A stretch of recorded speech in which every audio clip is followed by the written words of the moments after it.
Since the dawn of time, music has existed. The origins of music date back to the ancient Sumerians, but has been speculated to have begun trillions of years ago. As humans evolved from cavemen into the beings they are today, music has evolved with them.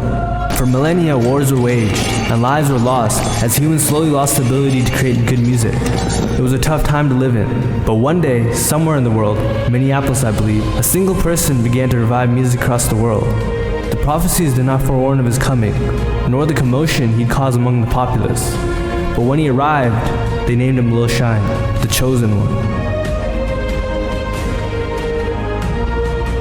At the age of 6, Shine poured up his first 4. At 8, he was scoring grape juice at the pharmacy, and when he was 10, he bought a Hellcat in cash. While you were playing Roblox, Shine was doing drills. You see, Shine's remarkable, not only in his achievements, but also his teachings. He's inspired me, along with the rest of my generation, to purchase SRTs and Glock 19s. Enough with the jokes though. Let's get into the video, where we'll be understanding Lil Shine.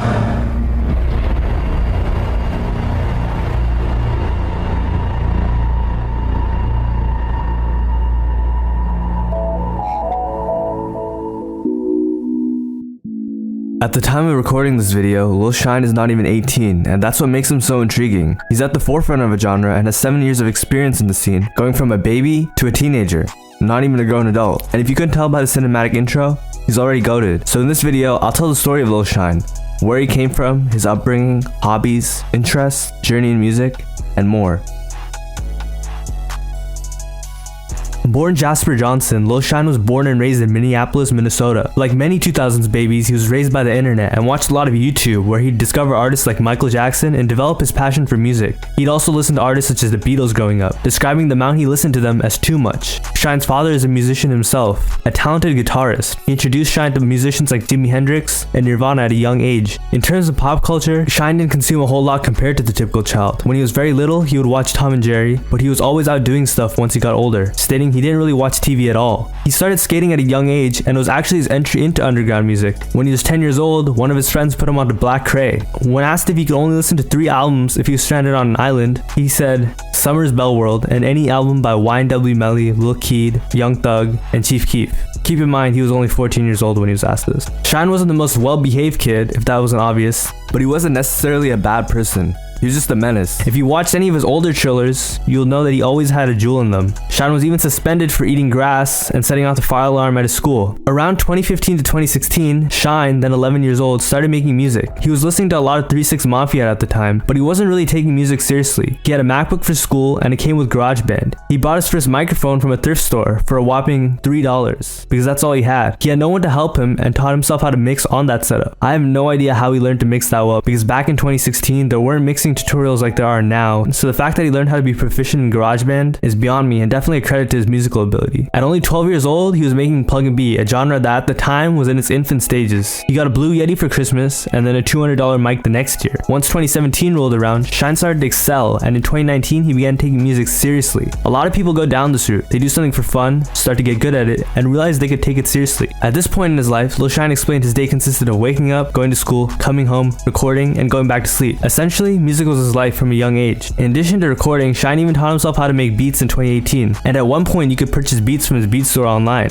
Shine was a part of multiple groups: Angel Boys, RCB, and Divine Ones, even a group called Kuso Collective, which he was rumored to be a part of. At the time, he was really messing with Cartier God, High C, Hunchos, Ocean Gang, and the rest of RCB. He was invited by DOMD, and RCB's influence on his sound and visual aesthetic is undoubtable. Shine would eventually leave, stating personal issues, but of course the elephant in the room was the drama surrounding DOMD, the guy who invited Shine in the first place. Angel Boys was a duo between Shine and a guy named Play With something. I can't really say it. It's not YouTube friendly. No one knows what happened to them. They dropped some music, a music video, they have an interview, and eventually fell out for reasons we don't know to this day. Divine Ones was a group that Summers was the leader of, with members like Autumn, Kankan, and Goonie. Shine's been releasing music since he was 11 and had some pretty insane networking and marketing skills for his age. He's got a really deep discography, so I'll go over the highlights.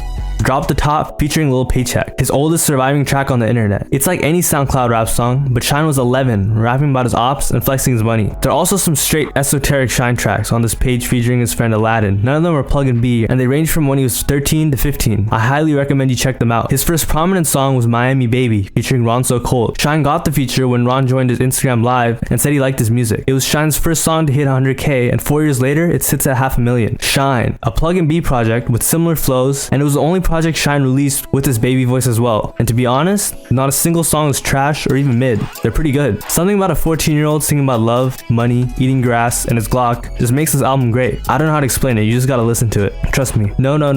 He kinda stole Summer's flow in the song. He's 14, doing grass, and stealing your girl. Except a 14-year-old Shine is preaching abstinence.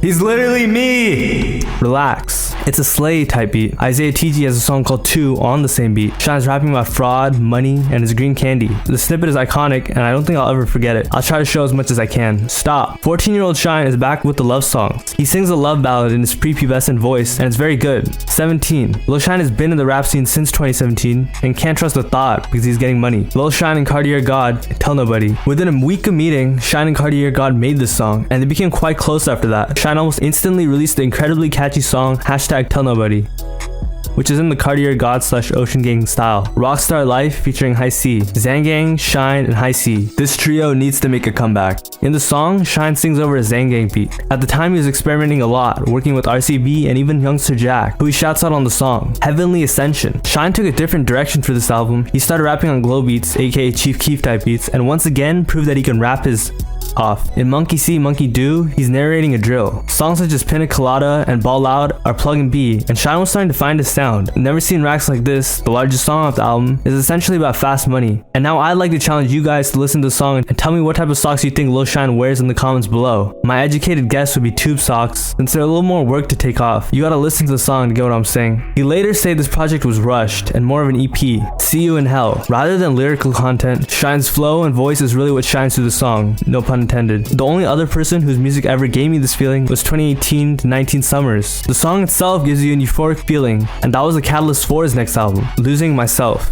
I knew Shine was about to drop a classic when I saw Miss Piggy, and my feelings were confirmed 5 seconds into the album. He literally did not miss. One underrated aspect about the album that even larger underground artists like Ken Carson had trouble with is keeping albums with a similar sound interesting. Shine was constantly switching his flows, delivery, and used different types of beats within plug and B. The album is about candy, money, his Nerf guns, the usual, but if you look past that, Shine is telling the story of losing himself to substance abuse, money, and material objects. He reminisces over past relationships, ruminates over the pain he feels rather than facing it head first. He's so real for that. And it's also very important that you know he not only spilled drink on his true religion, but also his Amiri jeans. Spoken like a true poet. He disses his haters, saying you don't have the guts to be who you want to be, once again proving he's a modern Shakespeare. Despite Shine doing some questionable stuff for his age, he's always had a good head on his shoulders in terms of thinking about his career, and you can tell he was street smart from a young age. In the first interview he ever did, the interviewer's Wi-Fi wasn't working, so Shine rummaged through the settings and fixed it for him. Since he was little, he got a lot of hate, which is kind of weird, but what's a bit more understandable would be the backlash from his scamming. This doesn't make it okay, but he was so young.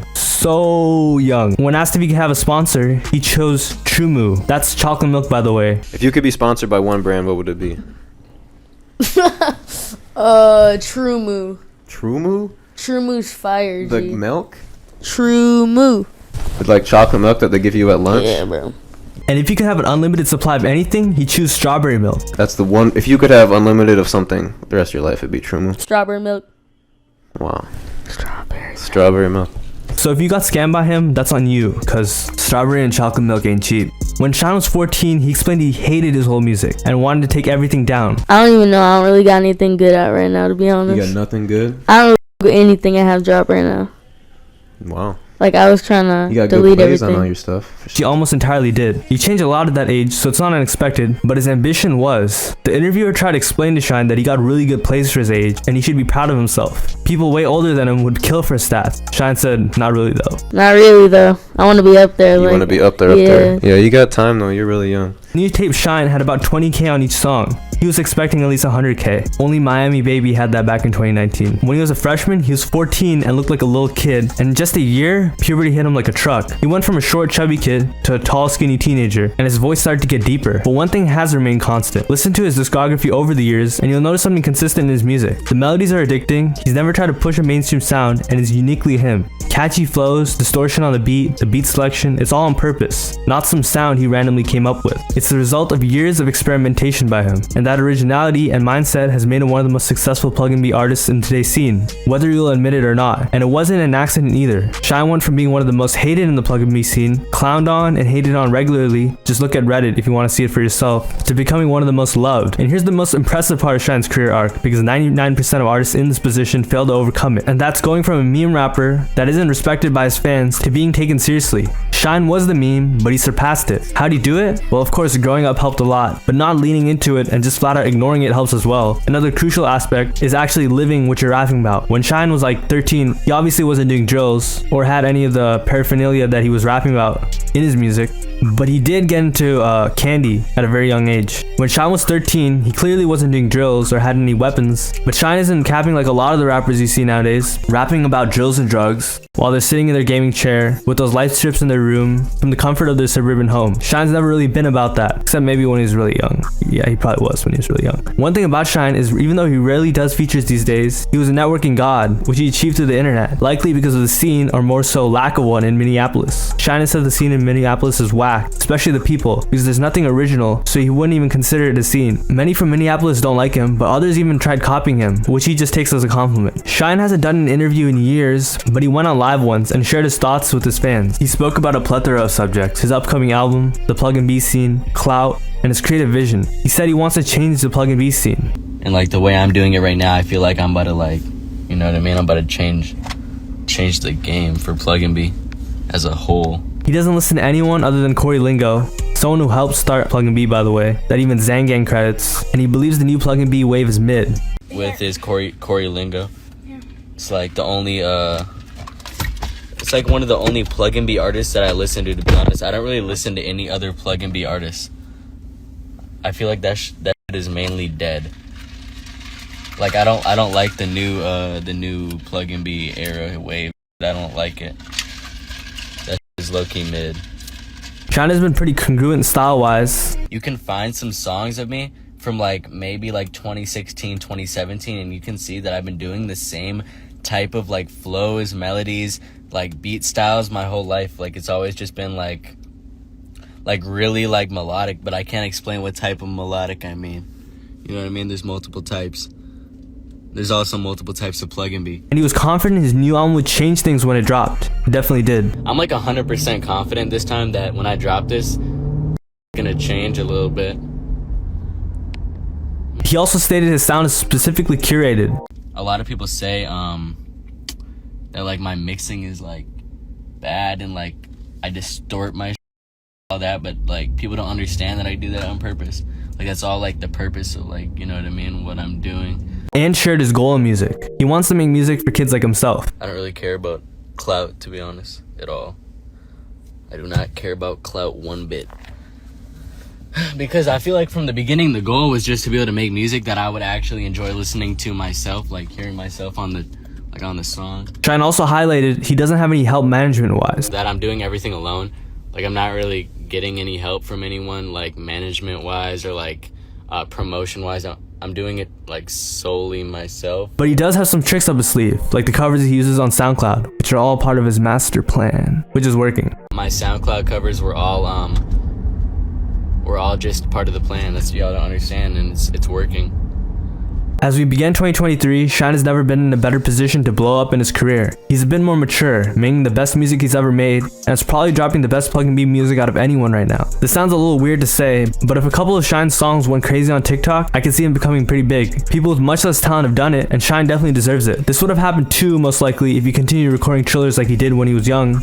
Overall, Shine is an artist that has never disappointed musically, and one that I would trust to continue delivering high quality music in the future. That's it for this talk. I go by Rashad Fashir. The link to my Discord is in the description and the pinned comment, so feel free to join if you want to talk to people with a similar taste in music as you, or just have fun. You can ask me anything in there, I'll be in there 24/7. Okay, bye!